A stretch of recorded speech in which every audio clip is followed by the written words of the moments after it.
Have you ever wondered why scientists use SI units instead of feet, pounds, or gallons? Well, today we're breaking it down and explaining why the metric system is so crucial in science. First, let's talk about the big picture. Science requires universal measurements to avoid confusion. Imagine this. If two scientists are working on the same experiment, one in Tokyo and the other in New York, how would they compare their results if they were using different units? That's where the SI system comes in. SI units, or the International System of Units, is used all around the world and makes it easier to share findings. But why is it so special? One reason scientists love SI units is that they are based on the number 10.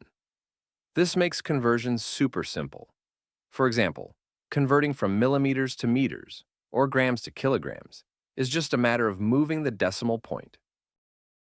Thanks to the SI system, scientists can focus on what really matters: research, discovery, and collaboration without worrying about converting units. Simple, right?